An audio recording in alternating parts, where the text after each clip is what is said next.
گشت ای دشنام نامطلوب او، یہ جو نامطلوب گالی ہے یہ کیا ہو جاتی ہے؟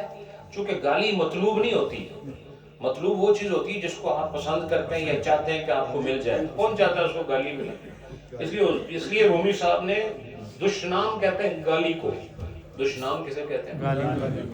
تو فرماتے ہیں دشنام نامطلوب، دشنام مطلوب نہیں، دشنام نام، یہ جو پسندی نہیں ہے، لوڑ ہی نہیں جس نے، وہ گالی کیا ہو جاتی ہے؟ ماتے خوش، یہ خوبصورت ہو جاتی ہے زِ بہر عارض محبوب، اس کے محبوب کے جو خوبصورت رخسار ہے نا، ان رخساروں کے حسن کی وجہ سے یہ نامطلوب گالی بھی مطلوب ہو جاتی ہے. سمجھے کہ نہیں؟ اس کے بعد اب میں چونکہ تیزی سے آگے بڑھ رہا ہوں، رمی صاحب نے فرمایا کہ ظاہر پر کلام کچھ ہو اور باطن میں اس کا معنی کچھ اور ہو. اس کی ایک مثال دیتے ہیں کہ اگر مثال کے طور پر تو گڑ کے ذریعے سے ایک روٹی پکائے، کیا کہتے ہیں؟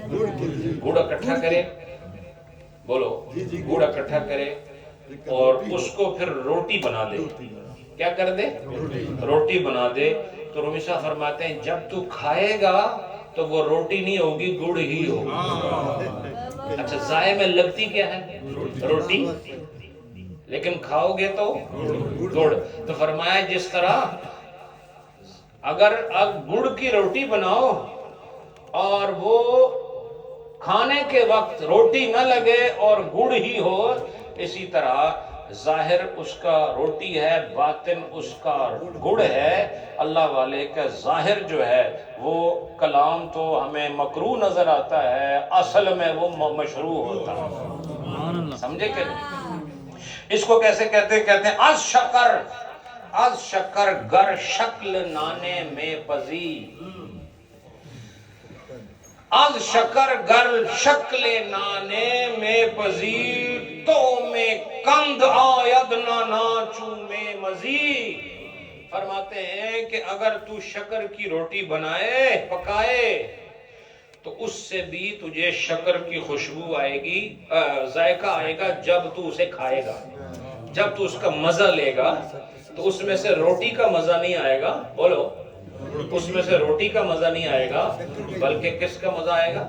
گڑ کا مزہ آئے گا. اس کے اب یہ چکھے گا کون؟ میں اور آپ چکھ ہی نہیں سکتے، کیونکہ یہ روٹی اس نے بنائی ہے وہی چکھے گا. اس نے بنائی ہے روٹی گڑ کی، آپ کو نظر آ رہی ہے روٹی، اس کو پتا ہے کہ جو میں نے بنائی ہے شکل میں روٹی ہے، اصل میں گڑ ہی ہے.